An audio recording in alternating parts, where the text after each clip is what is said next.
around some of the issues around open data and education. And without further ado, and no more of me, I'll hand over to Marieke. Thank you. Thank you. And thanks to all the LTI guys for inviting me over here today. And I think the plan is that I'm going to talk for a while, and at the end we can have some questions, and then maybe we can have a bit more of a discussion about areas that you think are interesting we can follow up on. So thanks very much for you all to coming out tonight. So my email address is on there, mariekeguy at okfn.org, but I'm also Marieke Guy on Twitter. One of the luxuries of having a slightly unusual name is I just tend to be Marieke Guy on everything. So just contact me if you have any further questions.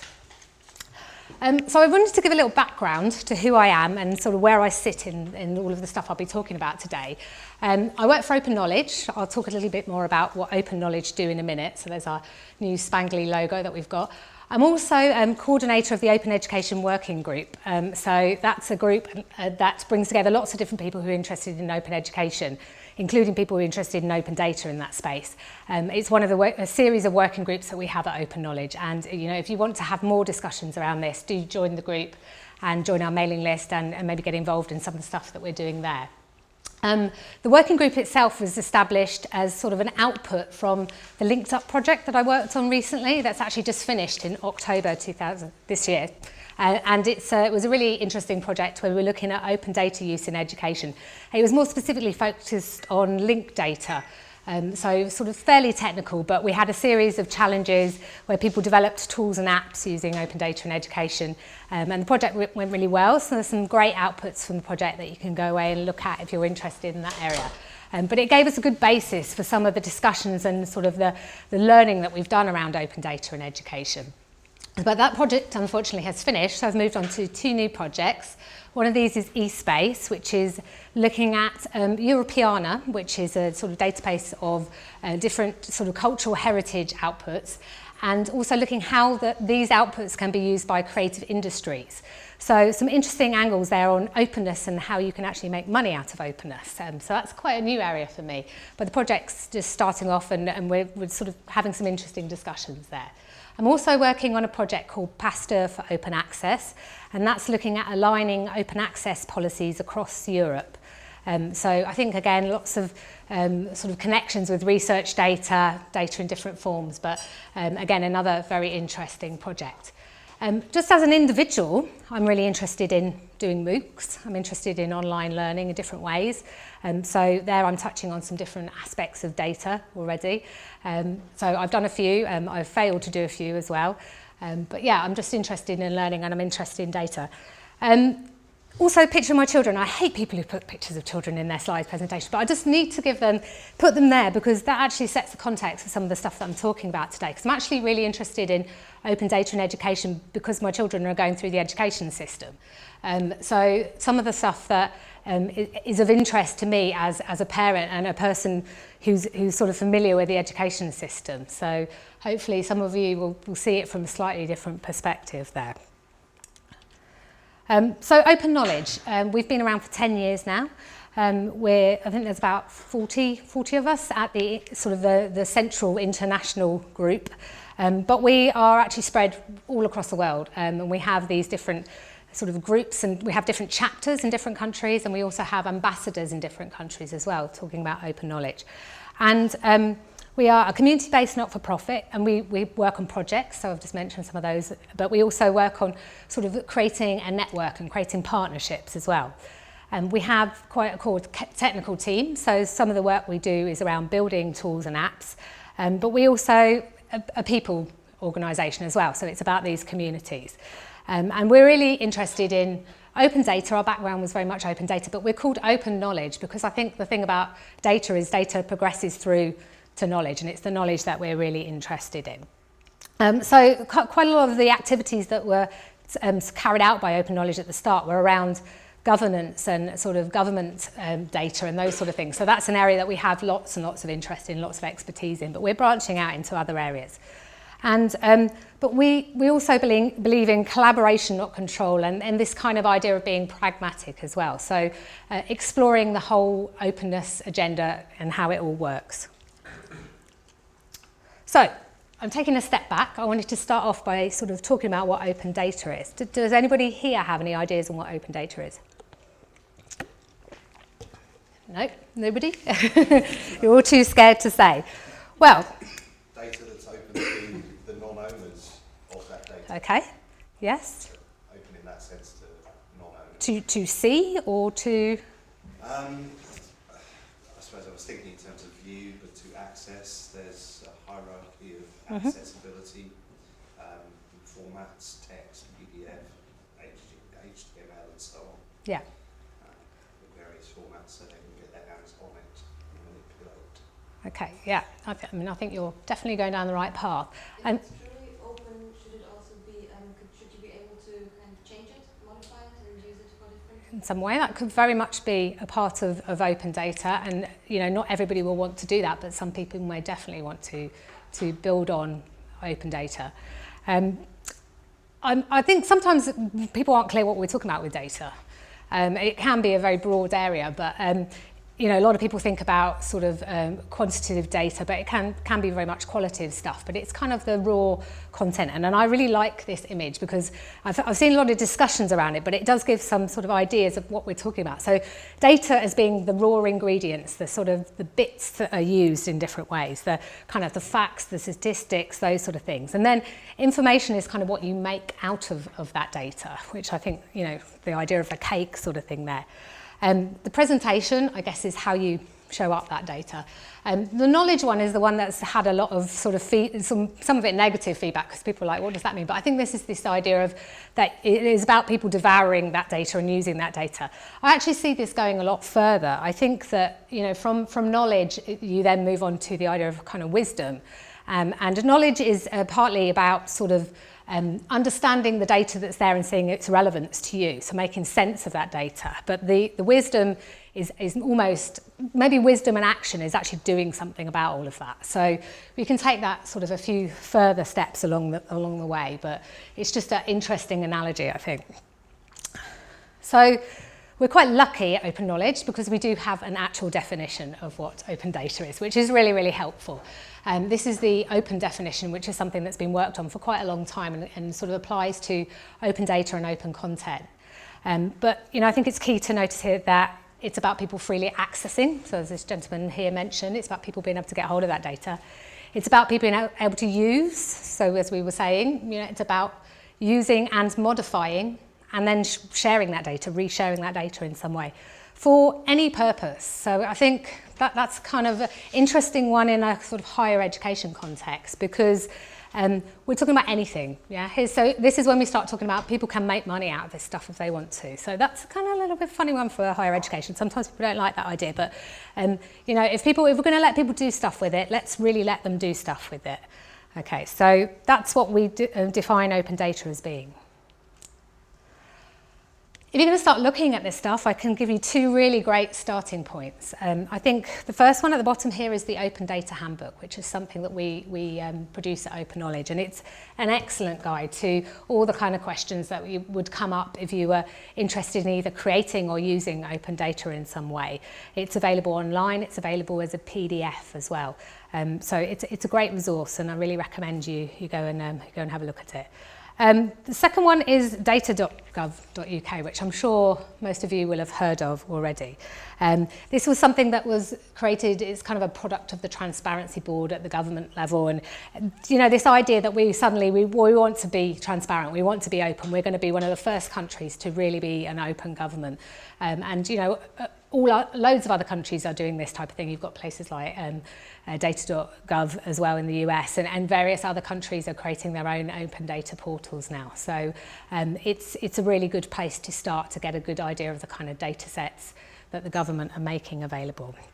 And they have lots of interesting stuff on there, like this apps directory, so people actually using their data and doing something interesting with it. Because I think that's one of the tricky things, is sometimes people go, yeah, this is all great, but what are people actually doing with this stuff? And I think it's only when you can see reuse and things built upon the data that you actually start thinking, I can see the value in that now. Suddenly it's become much clearer to me. So what type of data are we talking about? what data is openly licensed? And this goes, it's very broad, and this applies to, lots of people working in lots of different spaces here. So I mentioned the project that I've just started working on, which is around cultural data, so cultural metadata, the digital objects behind that, and various artifacts, putting stuff out into the public domain so people can reuse them. Science, the whole open science movement, and sort of research data management, and using research data in some way. Financial data, I'm not great with financial data. I find it a little bit scary, but I think it's really key that we have some of these data sets that are making huge financial decisions upon, making sure that they're out there. So, for example, government accounts, expenditure and revenue, financial markets, those type of things, and releasing those openly as a government. And maybe even private companies in some way. There's a lot of activity around open corporates as well. So that's another key. Statistical data, census data, different types of indicators that are available, weather, environment, some really useful stuff there, and something really, really important, climate data, making things like the carbon that's coming out of different things available, so people can really start looking at this stuff and sort of doing very positive things for sort of to go against climate change. And transport data. I think this is a great one because it's really easy to see the real benefits of this stuff already. Data such as timetables, statistics, different routes and mappings with those sort of things. So I wanted to give you a few examples just so you know exactly what we're kind of talking about here. This is from the, I think it's data.police.uk, hold data on crimes basically, and you can see here that there's a mapping between the data that's available and the data from where activities are happening. This is actually where I live in Cirencester. And you can see there that people can go on and they can look at the activities, the crime that's happening in a certain area. You can see pockets of activity in different areas. You can see the type of crimes that are happening. And there's also, it's a nice kind of community thing as well. It links back to the police website. You can contact them, you can report crimes, those sort of things. So nice kind of local activity around open data there. This is something that we worked on at Open Knowledge, which is where does my money go? And I think this one is UK, and it's looking at the amount of money that you would pay. So you put in the amount of money you earn, and it would see how your sort of tax is spent on and the different areas, and they do various different mapping exercises between it. You can see there that it's really pulling together a couple of different data sets. And this whole idea, this concept has been expanded out to the open spending concept and actually brought across different countries. There's data sets from expenditure all over the world, and you can start comparing different government spending in different ways. So very practical stuff there. Isn't it interesting to find out that X amount is going on defence, that Y amount is going on education? You can start comparing these different variables. So that's the sort of thing that open data will allow you to do. I like this one because it's around comparing sort of electricity use data, consumption, energy consumption figures. But actually, it's great because it was designed by a 16-year-old as part of a competition. It was the Young Rewired State competition. It was a few years ago now. I think it was 2011. But a 16-year-old designed this because she said that she found that there were different data sets for different departments, but none of it was compared. So you couldn't see which department was doing really well in the government, which one was not doing quite so well. I think I had a look at this the other day, and unfortunately some of the sites not working quite as well as it should be. But it was a great idea, and I think there are ideas around what you can do with this stuff. It's great to see people coming up with some innovative stuff. This one's another interesting one. This is around bus stops. And what actually happened was that there was 360,000 bus stop or sort of timetable, locations of bus stops was released by the government. And these were all put and mashed up with OpenStreetMap, which is an open mapping service. And these were all, all the bus locations were shown. And what actually happened was people went on and had a look at this stuff, And they said, well, that bus stop's not there, it's somewhere else. And they actually had 18,000 changes made as a result of this activity that were then fed back into the system. So you can see there, we've got a much better idea of where all the bus stops are now. So this is, really useful stuff, really adding value to this as well. So putting it back into the official data.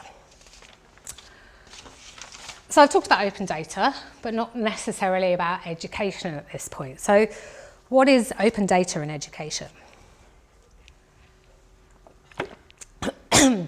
I have to show this one at every talk because this is it's always kind of my idea, but my idea is around what open education is. But I see it as being almost like this kind of pie idea that actually consists of lots of different things. So you have open education policy up there. So government's policies around how education is delivered and how open education is in different ways. Open education resources, so open content. Open accreditation, like open badges, maybe like the Mozilla release, and different ways of sort of marking people's online activity or their sort of online courses. Open licensing, which is another really key area of open education. Open tools, maybe open source tools and how they're used in education. This one up here is open educational practices. So different ways that people would sort of bring an open sort of idea into learning and learning in different ways. That's actually the one laptop per child project. But I see open learning and teaching practices about kind of the whole flip the I've forgotten what the word is now, the lecture, no, flip the classroom approach, and just having people sort of more involved in their actual learning activities. So there's lots of different parts of open education, but open data is becoming a really key and important part. So what are we talking about? Are we talking about open data that comes out of education institutions specifically, so stuff that LSE would release in some way? Or are we talking about open data that's relevant to education institutions? So then we're talking about the bus stop list maybe, or other stuff, or various research data, or the other types of research data that students are studying in some way. And I actually think that it kind of encompasses all of those different parts. Other people may disagree with me, but that's my personal take on it. So the terms are, we haven't defined them yet. This is still a very new area. So it's kind of, it's anybody's game to see which terms sort of surface up and get agreed on. But I think I'm going to include it all for now because I think it's all relevant. So you can just agree with me in the section in a minute. So what kind of data sets are we talking about here?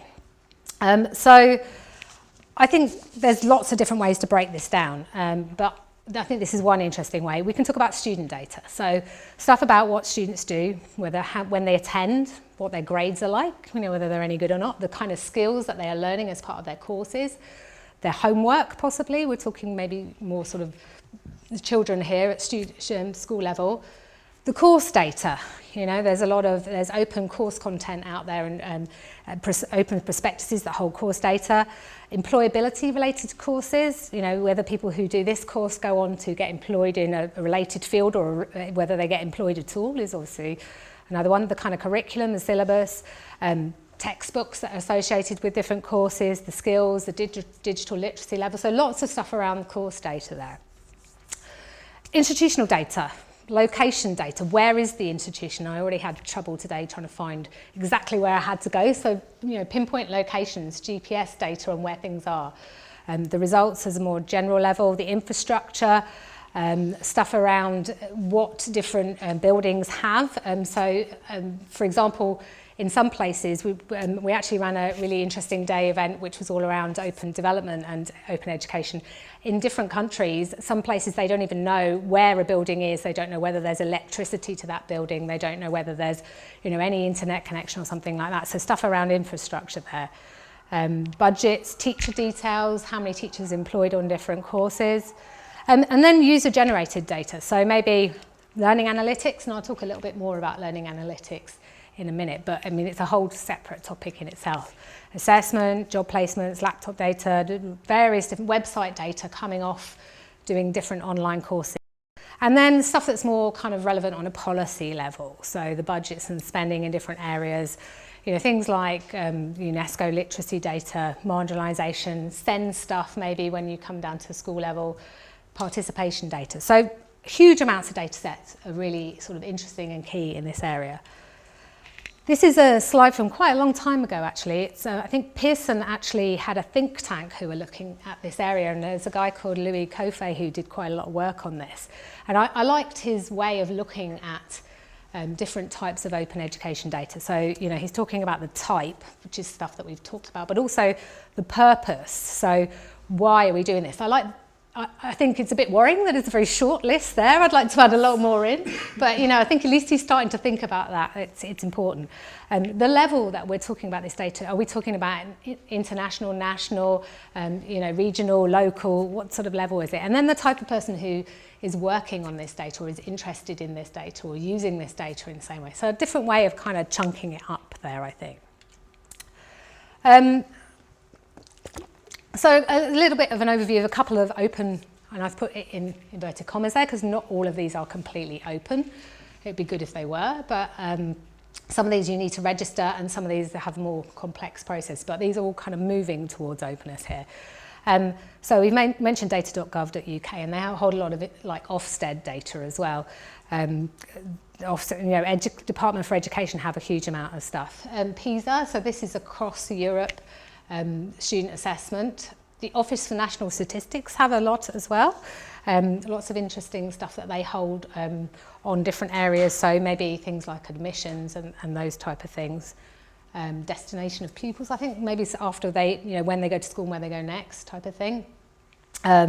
So we've got education.data.gov.uk, which is a snapshot of the edu-based data set. That's actually linked data, that stuff's available, so that's quite interesting. HESA and Heidi, I think some of these you need to register for, but they are sort of have some very interesting higher education statistics stuff. And the key information sets stuff, which comes from sort of different course areas and is delivered up on websites in different ways. That's provided some interesting data sets for people to reuse. And I mentioned the catalogue, I mentioned the Linked Up project that I worked on, and we have an interesting catalogue which is around linked open data around universities, so do have a look at that. But there's also this excellent list from the Open Data Institute as part of one of the challenges, the sort of series of competitions that they did, which I'll talk a bit more about in a minute, but that's a really good data set list. It's just kind of on a hack pad, but very, very useful list there. I meant to put this on before, but this is still another way about looking at the different types of data set. We had a community session on open data and education, and this guy, Octavio Ritter, came and gave a talk, and he's working on a PhD. And his PhD is all about a comparison between Brazil and England with regard to open data and education, and some really interesting insights in the stuff that he's working on. And he hasn't actually released the PhD yet, but I'm looking forward to when it comes out.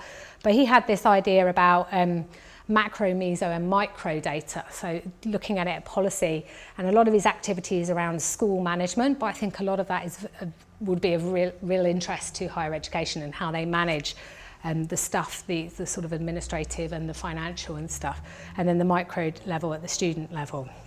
So yeah, some interesting work going on there. The National Pupil Database, this was on my list of other types of data sets. This is a slightly controversial one because it's come up a few times, because it holds test and exam results and attainment data, lots of information about students in various different places, including independent schools occasionally when available. Stuff like gender, ethnicity, first language, and the free school meals, so to do with the sort of level of affluence of different children.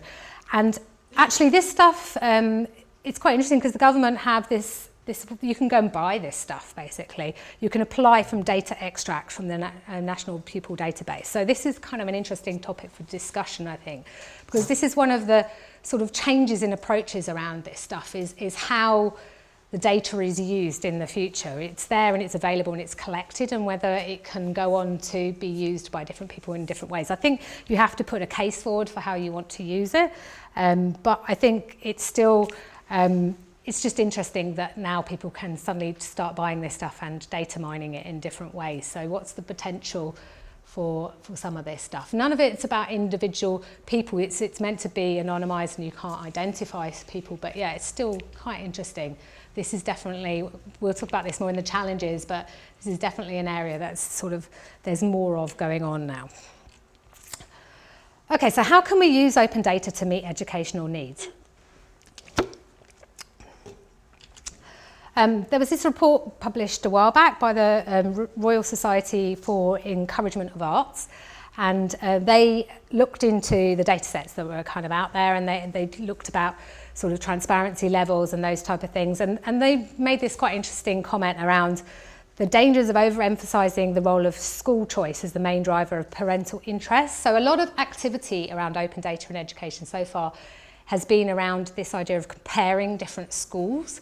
That's kind of, especially, you know, in the school area, it's kind of one of the easiest thing that you can do is you can benchmark schools and compare them. But they talk about in this report, actually, there's a lot more out there, and it's a lot more about making sense of data. So there was a discussion on our mailing list at one point where we were talking about a couple of, I think there's a Guardian site where you can go and compare schools. There's quite a lot of different sites where you can go and compare schools. And people said, well, actually, is this not just a way for middle class people to just go and find out better schools to send their children? And so, you know, there's a real danger that people just see it as purely being something that we could use, you know, to make choices about what's better. But I think we have to sort of move beyond that and realise that it's actually, there is a lot more that can be done with this stuff. So I've kind of come up with some ways that I think that we can use open data to meet educational needs. So one of the first is around new tools, and you've seen some apps that are sort of available there. So for example, you could create a tool around disabled access to do with locations at higher education institutions. So, you know, that would be a really useful tool if you were trying to decide which university to go to in some way you wanted to know and you were disabled and you wanted to know about how to get into a building. So an example there of the kind of tool that would be quite easily to create. Also about sort of enriching resources. So making things better, adding value in some way. I think there are lots of potential for exploration, lots of tools around searching and looking at the kind of resources that are already. And then we've already mentioned the idea of informed choices. So that's really how we feel that it could support students in some ways. If we take this up to the next level about supporting schools and institutions, this is where learning analytics come in. So this is really about sort of improving learning in some way, making learning better for people, making learning more sort of appropriate for different people. Then there's the financial stuff, so about improving efficiencies, saving money, making money potentially, and then again the benchmarking idea. And then at the very top level, by supporting governments and policy, so by actually coming through with change in policy. So for example, one of the things I put in my blog post, I don't think I have a slide on it, was one of the interesting examples that Octavio Ritter gave, which is around in Brazil, they collected some data to do with, I think it was pockets, it was to do with where there was activity around drug use, and it was to do with different schools. And what they managed to do is to find out that actually certain schools had huge loads of drug activity going on right on their doorstep, and there was loads of crimes being reported there. And what happened with that data is they actually pushed it up to the government level, and it meant that the government actually brought in a new drug policy initiative and started doing teaching at schools. And, you know, so this actually led through to real change in policy. So you can see some really positive stuff happening there. And this, you know, the transparency, trust, those sort of things come from those. So yeah, these are kind of some of the potential ways that we can really use open data in this space. And there are lots of people who are already looking at this stuff already. This actually comes from the Universities UK run a series of seminars, and Will Hammonds is actually here from there. And they had a talk where they got somebody from Deloitte to talk about it, and he had, you know, a very specific angle on it that he was looking at. But he was just saying about how lots of people were really interested in this stuff, and how people you know, can just start doing some quite interesting things. And actually, it's this whole idea about once you put data out there, someone could do something really exciting with it. You know, the best uses for your data are going to be found by somebody else idea. So these potentially are the people who could be looking at this stuff. A couple of case studies. This is a very well-cited one around school funding in Uganda. And what actually happened was that they've discovered that they've sort of had some data on the school funding, and they discovered that lots of the money just basically didn't get to the education institution at all.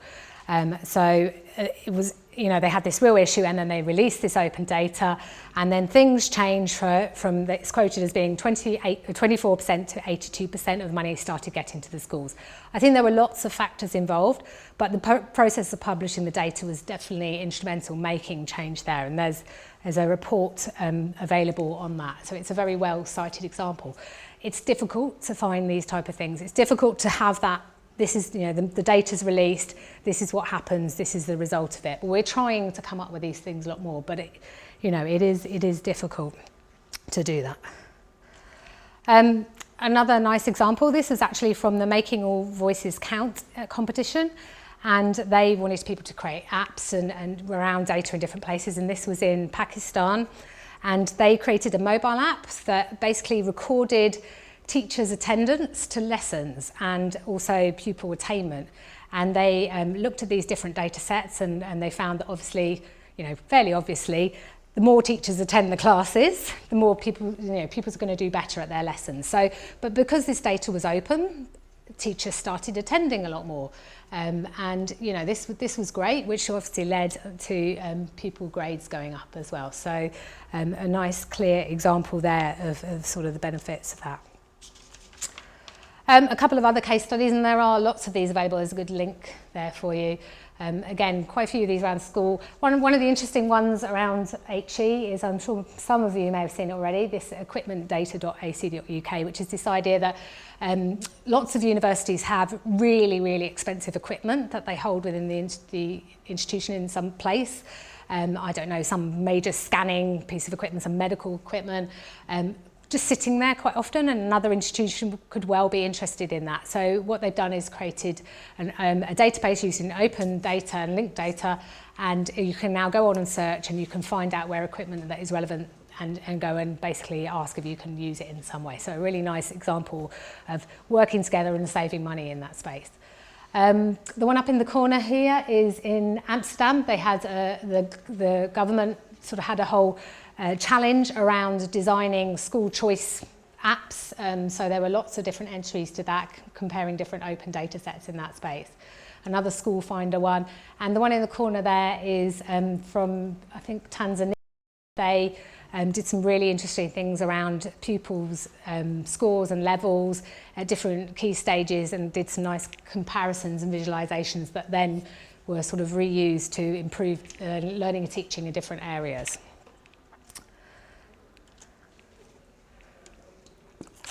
So I've already touched on the fact that people are starting to do challenges and data hacking around some of this data. I mentioned the Linked Up project that we ran, which was 3 different competitions, getting people to develop stuff, and they, I think the words we used were educational purposes. So basically people could create anything that they really felt like, and people created some really interesting tools. There was quite a few tools around open education resources searching. So pulling together open data, resources that are available, and allowing people to search those in different ways, see how open those particular tools, the particular resources were. We had tools allowing you to search different conference material that's available, so you could go on and visualize different conference materials. We had tools around learning language teaching. There was quite a few tools around that, quite a few tools around cultural heritage stuff, so some really interesting tools there. If you haven't had a look at it yet, I really recommend you go and have a look at the Open Data Challenge series from the Open Data Institute, and they've run, I think it's 7 different competitions looking at hacking different open data sets. And so they will go and do a sort of recce and look for all the different data sets that are out there, and then they'll bring together people and get them to create different tools and stuff around them. I think they've done environment, they've done housing, I'm trying to think what else, the law, and education was one of those, and that was very much around school data, but I think there is an intention to possibly do more work in the universities area. I think their criteria was they were looking at school performance, choosing subjects, and engaging learners. So they got people to create different sort of tools around that, and I think the winners are some interesting tools, so definitely worth looking at, some really interesting ones there. Different local governments have started doing more hacking around school data in different ways. So for example here the Massachusetts Department of Education are doing some stuff. Open Education Challenge, which was an EU challenge, which was to basically, it wasn't just open data, it was lots of different areas of education, but again, lots of interesting sort of opportunities to hack data. And in Stockholm, they're doing some similar ones, but there are an increasing number of these. So basically, more and more people are trying to get people to use the data that's out there and create something in some interesting tools. Just a quick slide about creating open data, which is some of you may be interested to do from your institutions.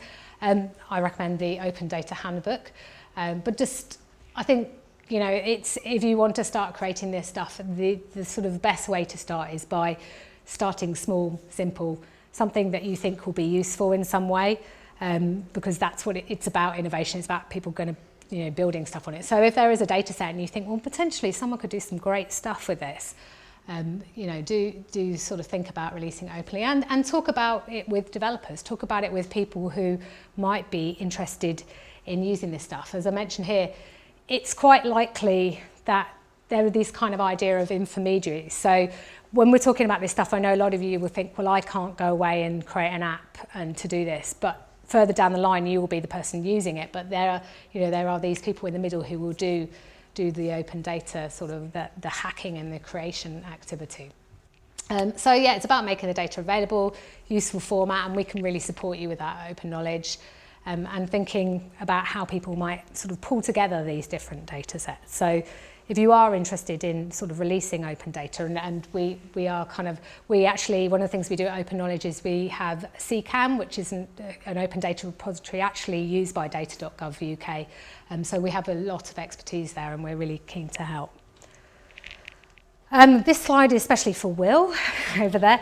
So there's some big, I've talked a lot about schools, and I'm kind of conscious of that, and I know that most of you probably from a university, but there is some quite exciting activities starting to go on in this area. So there is I mentioned the seminar series that Universities UK are doing, but they have started working on a project called Creating Value from Open Data. And this is through JISC funding. You can pipe up if I'm wrong about any of this. But, and it's bringing together Universities UK, the ODI, the NUS, the Leadership Foundation, and they've got a series of universities who have signed up. These are, quite a lot of these are universities that are kind of interested in this area, some not so much. People like, you know, places like Southampton, you see time and time again when it comes to open data and linked data, but they are university and they're signed up, and they said that they're really interesting to release some data sets, to look at what they can do with some data sets, possibly develop some sort of web-based app on all of this. And the areas they're going to be looking at are staff recruitment, business processes, research management, and the ref, and the student experience. So the student experience, we're talking again about that labour market information. So something that is really, really key is like, I do this course, will I get a job? You know, that type of thing. And that's an area that people really want to know about. So it's going to be a really interesting project. I think it's just been launched, but it goes through till next year. And I think, you know, we'll be hearing a lot more about it. And they're also looking at stuff around data capability and capacity as well. So again, I'll talk again about it in a minute. But I mean, obviously, all of this has implications because people can't necessarily do this stuff. Did you want to say something? Student recruitment rather than staff recruitment. Okay, right, sorry, okay, yeah. Yeah, which is, I mean, for some institutions, not necessarily the LSE, but, you know, some places that's a really key factor. Yeah, so, you know, making yourself appeal to students is like a really important area. So, yeah, so this is one to watch out for. I just wanted to mention monetising open data. Well, just to clarify, the ODI, which some of you may have heard about and I've mentioned several times, who, you know, are doing some great work in their space, but their agenda is very much around monetising this stuff. So it's coming from government. How can we, as a country, as a, you know, whatever people, make money from this stuff? Whereas open knowledge is much more sort of about sort of how can we engage people, the sort of social benefits of this stuff. But we still see that it's important to recognise this stuff. But there are lots of these figures floating around. I'm never too sure about these type of things because how do you work these things out? I don't know. But it's fair to say that there is a lot of money that could be saved by open data. use in some ways, and potentially that there could be huge amounts of money made from this stuff as well. It's not just about the savings, it's about, you know, making money as well. So we know things could start happening, and there are ways that we could start making money from it. The ODI are the experts in this, but they see there as being different business models. There's a good paper on this, maybe around added value is one area. The cross-subsidy, the bringing more people in, the student recruitment, and then the kind of network effects of it all. The Open Data 500 is quite interesting. This is one of the first comprehensive studies of US companies that use open government data to generate new business. So it's really starting to take off, and people are starting to analyse this a little bit more about how the money can be made. I just wanted to touch on learning analytics, because I don't know, some people quite often when you say open data in education, they think that's what we're talking about. And I won't go into any depth, mainly because I don't know enough about it. But, you know, if you are interested, I recommend you go and have a look at projects like the LACE project or the Solar Research project at the bottom there. But this is about collecting data about learners and the context within their learning, and understanding it and optimising it in some way. Questions that you might want to ask is, who is the collection for? You know, what is the collection itself? What are you collecting? And I think this might feed into some of our discussion maybe in a minute, because, you know, you're talking about what is the benefit for the learner themselves or for the institution? You know, who is going to benefit from this? Is it going to be poured back in some way? Or is it going to just be something that the actual institution is going to use in some way to influence the way they do their, you know, their recruitment or something? So it's a really interesting area, especially with things like MOOCs and online courses taking off. There's a lot for us to still learn around it.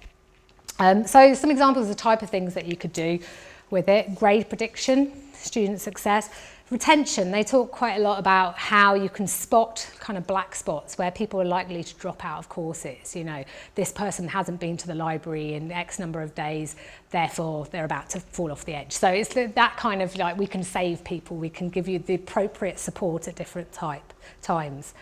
Their performance, looking at what learners kind of know and what they don't know. So what the areas that they're struggling in, we did these tests and people were all failing on this, therefore you need to, you know, bump this up. Their engagement with different parts of the course, you know, things like, quite interesting, people watching, I was talking earlier with somebody about this, so just whether you stream lectures and whether people go back and look at some of those lectures, what area are they constantly looking at because they don't understand, you know, those type of things are quite useful. Feedback that can come out of it, and personalised learning in different ways. So, you know, it's a tool. I think we're still experimenting with how to use it, but there's some interesting questions around it, but do look into it and more. So that's really about learning analytics, but I just thought this was an interesting example. We had somebody come and talk about this on in one of our community talks, and he was I will remember his name, Martin Ebner from Technical University in Graz, and he talks about an experiment where they pulled information from, I think it was 6,000 children, did some tests basically, and they had 600,000 calculations, so there was a lot of data in here, but from that they managed to pinpoint, you know, the times tables that children weren't learning, the areas, and they also categorised children in different ways, so they worked out that different children were struggling with different problems, and they used this to feed back into the system in some way to change the way that they were teaching these children. And they then extended this to online learning as well in different ways. So, you know, there's some really interesting ways that pulling information out and sort of data mining in some way can support real learning in the future. It's a very interesting area. So, I'm kind of coming up to my hour. But just some sort of ideas that are floating around, I think. You know, there's lots of these data sets available. There is lots that it could be used online and in different classrooms in different ways. And one potential thing we could start doing is using open data in the classroom. And this is something that I'm really interested in and want to actually see more of, and I'm trying to build this almost as kind of a researchy area, but actually, and potential pilot, but actually getting young people to use open data in the classroom. So you people, students currently probably do use some data sets. Quite a lot of them are out of date and quite a lot of them are made up data sets. So don't you think it would be a great way to engage people if you started using real kind of political data sets? So for example, we have something that we run at Open Knowledge called School of Data, which is around teaching data literacy. It's actually geared towards journalists. A lot of it is around doing, visualizations and asking data questions. So the kind of Guardian data blog type stuff. How can you support people to do that? But they do things like data expeditions. So for example, they had a really great one on the garment industry where they went and looked at different companies, and it was just around the time where the building collapsed and I can't remember what it was now, but there was lots of data around which organisations had sort of slave trade type things and sweatshops and that type of thing. And don't you think it would be really exciting for people to be able to use this type of data within a classroom setting at either a school or university in lots of different ways? So I think this potentially is a really interesting area for open data use in education. There were some great examples I've mentioned already in the Linked Up Challenge, but really interesting ways of learning to sort of use data in different ways for teaching different things. That was just one example from the Linked Up Challenge, one of the projects that the apps that were submitted, which is Historypedia, which is actually pulls data from Wikipedia, actually have this thing called Wikidata, which is the stuff that appears in little data boxes on a Wikipedia page. And that, because it goes across countries, the number of inhabitants in a town, that, you don't need to translate that in any way, and that can be used in different ways, and they allow you to create these great visual timelines using the Wikidata. So Wikidata, definitely an area that there's going to be a lot more innovation in the future. So moving on to the challenges and the stuff, the real meat that we can have a discussion around. And opportunities, I want to put that in there. I haven't mentioned privacy yet because, and whenever you mention data, that's what people expect you to talk about at some point or other. But obviously, when you start pulling in data, when you start measuring and monitoring people, then there are serious privacy implications and ownership implications as well. How can you, if you can't record anything, how can you improve learning? What can you do when you're not allowed to do stuff? What should we collect and how should it be assessed? I'll talk a bit more about these in a minute, so I'll just go through the general list. This reductionist myth, so I'll explain what I mean by that, but just, when you start measuring stuff, there's a lot of some interesting work around what measuring things does and how it sort of affects the way people act and the kind of things that happen. So I think measuring stuff and creating data sets is kind of how will that affect the way the way things happen. Data literacy. I've just mentioned the School of Data, but understanding the data, understand the difference between correlation and causation, understanding what data sets really mean. There's lots of challenges around that. The stress of measurement, this is something that applies quite often to, they talk about our young children today and what measuring them constantly does to them. The transparency trap. There's quite a lot of interesting stuff around sort of when you try and be open and how that sort of affects people in some way. So for example, terms and conditions on websites, when you say to people, we're going to do X, Y, and Z, we're going to collect this data from you. So that you can take that approach, you can tell people, be upfront about what you're doing, or you can not tell people anything. And sometimes there's stats that show that if you ask people and tell them what you're going to do and be clear about it, they're actually more freaked out than if you don't tell them anything. So, and this goes kind of in both ways, but just how do you deal with being transparent? How do you deal with people in that? And then the sustainability of applications. I've already mentioned there's lots of applications out there that kind of disappear at some point or other. So how do we sustain those? I mentioned measuring and monitoring. We are, the way things are going, everything is monitored these days, and everything is picked up in some way. My daughter goes and collects her library book and takes it out with her thumbprint. That's how she does it. There is data everywhere, data in the school office, in the classroom, and in all different places, all collected in some way. So, there are real issues around that. Do we like that? There are privacy concerns around that. And this is a really nice infographic, and I do recommend you go and have a look at this website. It's actually, it's a US focused, but I think it's quite interesting that it picks up on all the different sort of points now when data can be collected in some way. And then the site goes through and discusses the implications of collecting that data. So there's some really great quotes on there. So there's an organisation called Newton, which is a learning technology organisation, and they make this grand claim that they actually collect, I think it's something like 4 times more data than Google on individuals now. I mean, they're just collecting huge amounts of data and potentially doing something with that data, you know, and they could sell it to private enterprises or, you know, who knows. So there are huge implications of this stuff, and so a lot of it is about making sure that people know what is going to be happening to their data when they submit that data. I think privacy is kind of a strange one because people's understanding of it differs, but I really like this quote because I think for me it sums up, you know, the issue with privacy. Just this idea that privacy is not about absence of information. You know, we all accept that information needs to be connected on us. So there was this big thing recently with the NHS and the kind of data that they were collecting. And we all understand that there are really good reasons why data needs to be collected in some way. But it's about the control that we have with that data. So if the NHS then collects data and then sells it on to people, insurance companies or whoever, then there are real issues and implications with that. So it's about our control. So understanding those implications, understanding that is something, you know, a real challenge, especially in this data space, I think. I'd be interested in hearing people's thoughts on that, especially people with a legal background, I think, so it's a very interesting area. And we do have a privacy working group at Open Knowledge as well. There's one of the examples there of a privacy concern about tech and what it does. There's another screen dump there about stress and the stress of constantly being measured in some way. So this is another example of the whole kind of measurement and what does measurement actually mean in some way. This idea of the reductionist myth, I don't know whether somebody suggested this once, I don't know whether this it's made up term, but this idea that you can measure stuff and improve stuff, it's so easy to do that. By measuring, we will have the answer.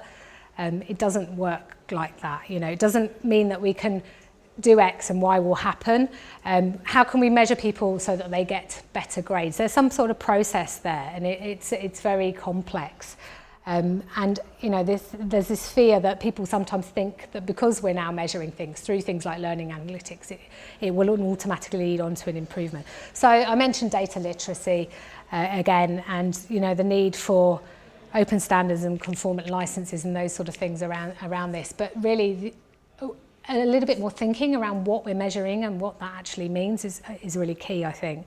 You know, when we're talking about a good student, what does that mean? Is a good student a person who gets really good grades, or is a good student a person who comes out the other end of an education system with a well-rounded education who then goes on to be a good person? You know, so these are, what are we testing? What are we trying to achieve ideas? So I sort of touch on this a bit more here. So, you know, what information do you think should be collected within your own institutions for assessment or for other purposes? Should we have some sort of census maybe? There's something that we do at Open Knowledge is we have this open data index where we actually go and measure a series of different data sets from different countries and say, you know, England's really open, but unfortunately Russia's not so open or whatever, you know. So should that happen across different countries? Should it happen across different local authorities? Should it happen across different universities? You know, is that something that people would be interested in? I touched on this idea about what makes a good student, what makes a good school. You know, is a good school, and this is something that comes up for me personally all the time, is it a good school one that does really well at an Ofsted inspection, or is a good school that adds value? I know there's been so many attempts to try and measure what makes a good school, but we haven't answered these questions fully. Is open data, does it bring in the wider community, or do we now have this data divide? I know that's something people who are working in open development are very interested in, the fact that some countries don't have any of these data sets, and actually, you know, things are just drifting further and further apart because they don't have the support, they don't have the data literacy in different places, and actually they really need some help there. Ultimately, can all this lead to better education systems? You know, is it possible to do that? Is there a way that we can use open data to make education better? Because that's what it really is about. And you know, this idea around good questions leading to better answers. You know, are we just doing this for the hell of it, or are there real questions behind this? So, just thinking about that. Another quote I like, just this idea about, I think this was a guy from the University of Hawaii, just this idea about open data providing a lens for us to understand how we are doing internally relative to our peers, so that kind of benchmarking thing, but also it gives us a deeper understanding and how we can shape change. So it's not just about looking internally, it's about how can we actually make things better, make things more effective in the long term. So this is my concluding slide. I think I've got one more.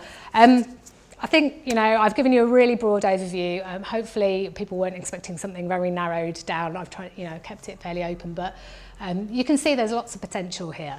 Lots to think about, lots of ways, and we haven't even come up with all those ways yet. There are going to be hundreds more ways that people can do exciting stuff with this. But what's the real value to you and your institution? Is it around transparency? Making sure that you are sharing, that you are somehow engaging people in that, we're being open, we're, ticking the box. I mean, we could talk more about openness and, the whole open washing idea in a minute. Is it about commercial value, and is the commercial value about actually making money or just saving money? How can we really, really save money? We can look at the library data and we know that nobody reads these books, or we know that X, Y, and Z. If we're saving money, we can look at the ways that you can do it. Is it about social value? Is it about people saying, oh, let's go and do something exciting, and now we can hack this data and we can do some sort of mapping of all the different voices in a different space and bring them all together in some way? Is it about participation and engagement, or is it ultimately about making learning better? And if so, how can we do that? So I just wanted to end with, I think it's actually one of our lines that we use a lot on open knowledge, but I think it's just a nice, clear idea that about open data being, open knowledge is what open data becomes when it's useful, usable and used. It's not just about open data, it's about what's further down the line, what's going to be done with all of that. So I think that's an important thing to bear in mind. Just to end on my working group that I coordinate, because I'm going to plug that, please do come along, join, have a look at what we've got.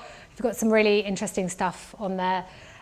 It's cross-sector, cross-domain, and it's global. So if you want to get an international perspective on stuff, it's not just focused on open data. There's lots of different stuff on there. We have a whole series of blog posts about open education in different countries, so you can compare different things. There's, we highlight different projects. We have working group calls, and we're just exploring these different areas. So if you have a new initiative or something you want to share, it's just a really, really good place to do it. And we've just released the Open Education Handbook, which has got a whole load of section on open data, which you can go and look at in an EPUB version, a PDF, and there's an online version. And it's a collaboratively written thing, so you can go and edit it. If you think it's wrong, just go in and change it in some way. And, I have put my Twitter ID on there. And that's me, really. Okay. Questions? Thank you for that. So we've got questions. Obviously, we can take questions in the room. We can also take questions on our Twitter feed. And so we've got a few people keeping an eye on the Twitter feed, and there's been quite a few, an active Twitter discussion occurring. Lots of going on. Whilst that's happening, we might take some questions from the room. Anyone want to be first hand up? You can be provocative, it's okay. Anyone? I'll just give you the microphone so that people on the Twitter stream can hear you. I think one of the issues here as well, talking about data divide, because obviously there's a huge active community here looking at this, and then there's the practitioners in the field, and it's like how you can really affect those communities' practice through teacher and instructor education, those kinds of things. And at the moment, I do feel there's a definite decline here. So if we can get somehow this coming into the curriculum for teacher training, then I think you can start seeing some impact faster as well, particularly in the classroom. Definitely. And we were talking about this a little bit before. We were saying about we need to train people up and then send them out into the world, didn't we? Because I think, it's like this is a really interesting area, but people aren't necessarily doing this in other spaces so much, and they're so busy doing their proper day-to-day jobs in some way. So it's important. I mean, I really feel that that data training is something that should come up through school level, and that's what I'd really like to see. It's going to be a core skill. Again, I was talking about this earlier. I think you've got maths, English, and tech in some, data literacy. Just understanding about IT is if you don't know that stuff, you're really not going to get on. And how we engage with other groups, that's a difficult one. I guess it's just a process of trying to bring in different communities. And Open Knowledge do have a really good foundation in the kind of hacker, developer, people who aren't necessarily working in an institution but just really believe in this stuff. So there's some great pockets of activity, just in kind of different hackerspace, people using this stuff. And it's very, very driven. Like the open data centers and those type of activities are just people who believe passionately in this stuff. And a higher level, I think it's about, I was talking with Will about this, getting the soft spots for different groups. So it's about understanding different agendas. So I always talk about this example, but I went to a really great workshop in St. Petersburg in Russia, and we were talking about sharing data. And I was saying, it's great to be transparent for your government, and it's great to save money. And one guy turned to me and said, but what do you do if your government doesn't care about being transparent and can make more money by not sharing data? And I just thought, oh yeah, you're right. And he said, well, actually, one of the ways you can get Russia to share data is by almost this kind of benchmarking thing, putting them against other governments, and that works for them. They want to be seen to be doing this stuff against other governments. They don't care about their people and what they think, but that's what they want. So it's finding the different soft spots for different groups. Is it to do with social value? Is it to do with making money? So that's how we try to engage different communities. I don't know if I've answered. Just kind of. Yeah.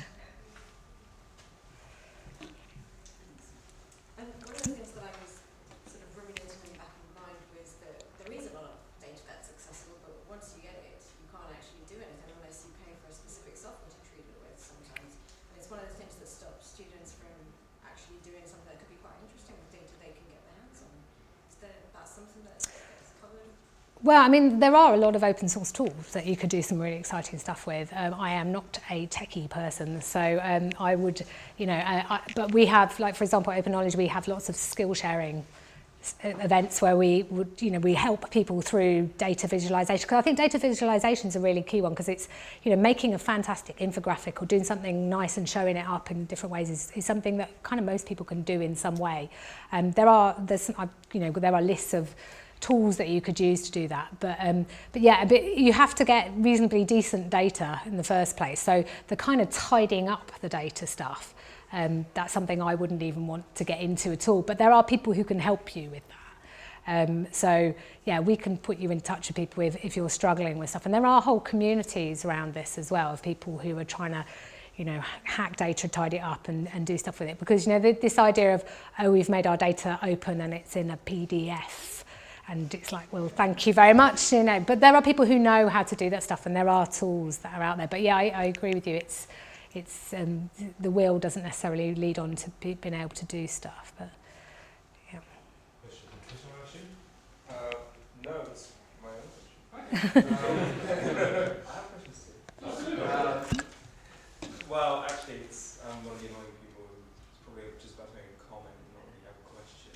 But I guess learning analytics is something which I think is quite exciting, potentially exciting field, in tracking students and then providing them a very sort of tailored pastoral care by, measuring certain points in their school career and university career. But one of the issues that concerns me is what's the sort of dividing line between providing this tailored pastoral care and for it to become a much more high-tech form of streaming, for example, where you over-monitor a student's progress and then you see these red flags appearing when they're not performing in certain areas for whatever reason, and then the institution decides to take a decision upon the student, as it were, and then it's basically a form of streaming. So how do you manage that process? And I know it's I mean, it is a real challenge, and you end up with almost pigeonholing different students or different things. I don't know the answer to that really,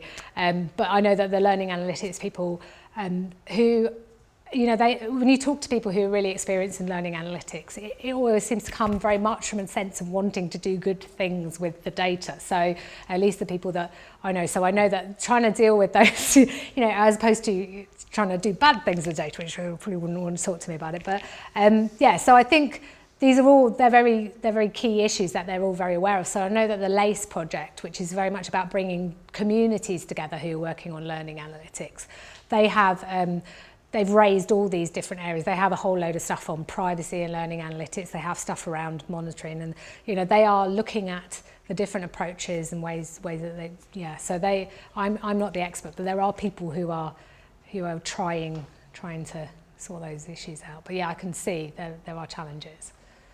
Any other questions in the room? Just on the analytics one, I mean, how much of that is actually open data? Because I mean, someone like you, so I mean, how much is it actually open? Because I mean, someone Yeah. like using that's Yeah, well, personal data. I mean, then there's a whole load of stuff around how you anonymise data and whether you ever really can. I know this is something from when I was working a lot on research data management. You know, there are strict processes that you can anonymise data, and then we all know people have taken that data and gone, oh yes, Bob's from this town and I know who that is, you know, and the same with all the stuff that comes out of Google. It's pretty, if you know what to do, you can work out who somebody is. I suppose the issue is the implications of that. If you can find out that this child is, or person is X, Y, and Z, but it still doesn't have implications on bad things that can be done with it, maybe then it's, you know, those bits of data should be left in. But yeah, I think there are quite a lot of issues around anonymisation. But then when it comes to just the learning, you know, how many children couldn't do this question, or you know, where on a page do people look to find an answer, and that's quite, you know, that's general data. You don't need to hold personal information. So I think whenever possible, they would probably try not to keep that type of information, I would guess. But yeah, I'm not the expert on learning analytics. Any other questions? Can I ask you, what do you think about open access here in the UK? Open access? Yes. It's okay. So the project that I mentioned before, the Pasta for Open Access project, and it's quite interesting to start comparing across different countries. I'm just starting to get more familiar with the UK. I did work quite a lot on open access when I was doing my research data management, but in the UK it tends to be driven very much by researchers and funders who are now pushing much more to you know, for people to release stuff and research data openly and that type of thing. Yeah, so there's a lot of activity there. Do you mean about, you're talking about journals specifically, or just generally? Yeah, I mean, I obviously think open access is a good thing, but yeah, it's a tricky one. You're dealing with commercial publishers who have their own agenda. So, you know, I think, personally, I think green open access is a good way to go. You know, the green and the gold, different models of open access. So the idea that you could either get people to pay for their own publications, or whether you can get people to release stuff openly. I'm kind of more, I think pragmatically that would be that's a kind of better route. But I think, you know, if it's public money, then we should sort of release it openly. But yeah, it's a big area. And One more question, if anyone's got a question.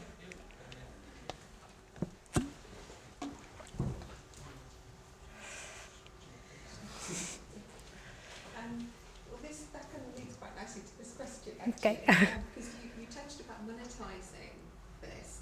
So have you got any examples of where people have actually monetised open data in education, or are they in other areas? It's a good question. So I'm trying to think now. League table. Yeah, I mean, There are some paid sites that are drawing off HESA data, which I'm involved in submitting. okay. So that's generated out of data which HE institutions report nationally. It's collated by HESA and then released to third-party commercial entities, The Guardian, The Times. there's some companies that are solely devoted to those league tables. Yeah, so I guess, yeah, I think to make money out of it, it tends to be that people outside of HE at the moment who are doing that type of thing. But yeah, I'm trying to think of some different ones. Sorry, my brain's gone empty now. But yeah, I think the whole business model thing is something I suppose, as my background is kind of openness and HE, it's always never really been about making money. And I'm saying this project I'm working on now is around commercial and creative industries and how they can make money out of creative content. And I'm having to rethink the way I think about everything because obviously there's a real value in doing that. But I suppose when you're in higher education, and you tend to think about funding for things, and then you can go away and do what you like rather than actually making something self-sustaining. Yeah, so it's kind of a rethinking of but I know that definitely the ODI are very up on this, and they do a lot of engagement with SMEs and those type of people so that they can actually think about the kind of mining of data and those type of things. But yeah. Unifrog is the example I was thinking of. They are monetising it. You pay for privileged access. So I actually got in touch with Unifrog and said, how are you doing this? What's going in? Yeah, I mean, the government are making money by selling on the data set. So the stuff I was showing you about the pupils database is they'll have this negotiation and things will be under a certain, license, and then people will pay them for it. And this is, this goes back to the NHS data, which was the big hoo-ha about it, was they're trying to make money. So the way they can make money is by selling it all on rather than building something on it. So, and then other people will make their own money by targeting you in various different ways. So, yeah. Cool. Well, thank you very much, everyone, for coming, and thank you, Marieke, for a very engaging and interesting debate. And I think this is one of those debates that will continue on because I remember going back even 25, 30 years when the Bureau of Statistics in Australia used to collect all the open census data and wouldn't make it available for 20 years. In the initial phase, because they made 20 years of monetisation out of the census data, and then they'd release it. Yeah. And it was quite, and so this is a debate that, I don't think it's not new, nor is it going to end in a short period of time. So thank you very much for coming along. Thank you very much to our Twitter audience. As I said, this is our last NetworkED for the calendar year. We've got our next one, which is part of our sort of NetworkED series, which is our provocative debate series, and it's actually a perfect linkage to what we've been talking about today. We have Professor Matthew Conley, who's here as a chair in international history, doing a thing on hacking the archive, which is where he looks at the processes of taking large amounts of public data and how you can draw sort of historical inferences out of that data. And he's one of the sort of world's leading experts in that. So it's a really interesting lead on from that. That is on the 14th of January. And we also have one on the 28th of January, which is Leslie Hatton here from the Media and Communications Department, who's talking about her research in the area of children and smartphones. So also quite a prescient link as well. Yeah. So once again, thank you very much, Marieke, for your time. And thank you very much. And we'll see, hopefully, some of you on the 14th of January.